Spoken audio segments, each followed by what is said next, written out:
Alright, so for those who may not be aware, we've now got the LeMans up here at the house. So I was able to get it up, get it scooped up from my parents' house over the past couple days.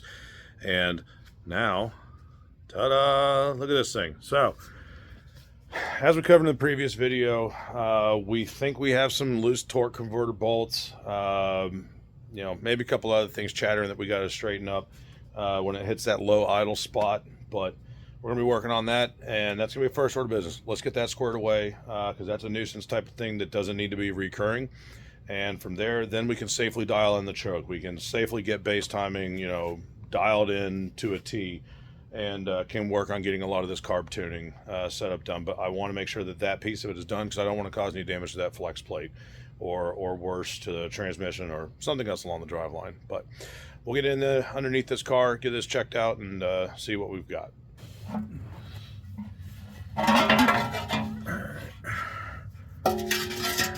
I just skipped the part about removing the hardware because we don't need to see all that, but yeah, so look here. So I already see some evidence of some chafing with that dust right there. A little bit of paint slop. Let's see if this thing wiggles. Oh yeah. Well, that would be that noise. So I guess we're going to retorque these couple bolts. We got, let's see, one there. There's one up in there. We'll have to turn the motor and get to this other little guy right there.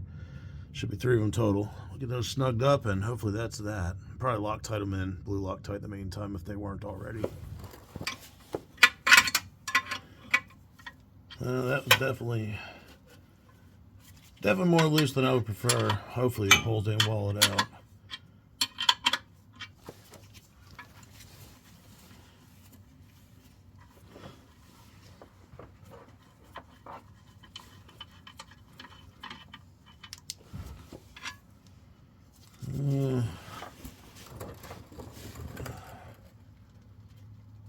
Can tell there's a little bit of elongation there.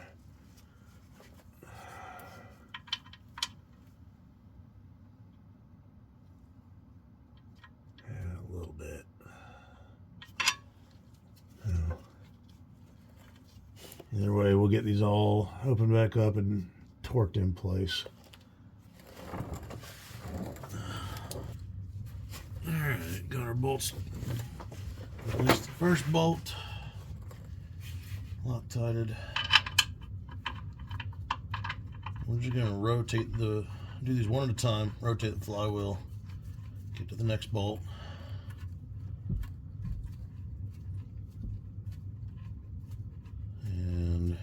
Just torque them down that way.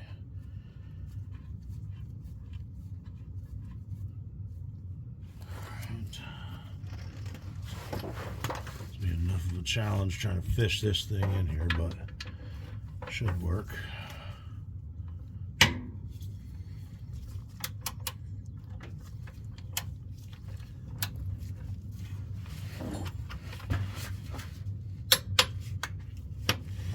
This is a good time to show off one of my favorite tools I got left on a vehicle of mine.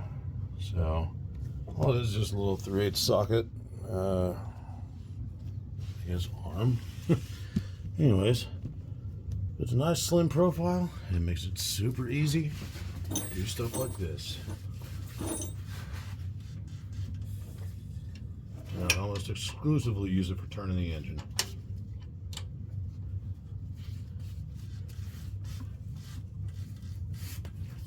Ta-da!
Alright, so with the final torque converter bolt being torqued down into place, new Loctite on it. At this point, I'm going to clean up all these surfaces because it looks like I got a little bit of ATF, film right there. A little bit of oil, a little bit of oil. Just kind of wipe everything down and check all these other transmission pan bolts. Make sure they're all tightened up correctly. Check any of the oil pan bolts. Same thing. And just make sure that everything's torqued down correctly. And that way we're not getting any leaks out of those areas. And yeah, then we'll get this torque converter inspection cover back on and get this thing back off jack stands. So I think one of the more frustrating things you realize after you've not been under a car in a couple of years, you start seeing things that, like, man, why did I do that way? You start second guessing some of the decisions you may have made and be like, man, I need to redo that, etc., etc. But if there's one thing I've learned from Johnny's car, and rather his story, lesson and the goal, I should say, for all project cars, get it on the road.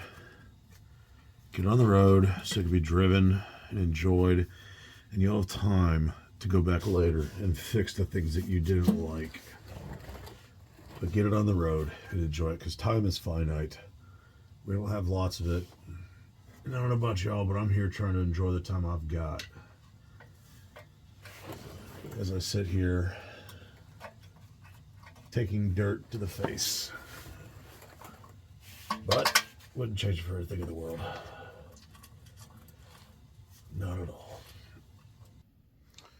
So that's pretty much it for today. Good little quick win, tighten some stuff up, and just make sure that things are moving in the direction they need to be moving in. And I'm gonna reach out to another paint body guy tomorrow. Got referred to by a neighbor of mine, and we're gonna go talk to that gentleman, see if we can't get an idea as far as what a timeline works for him.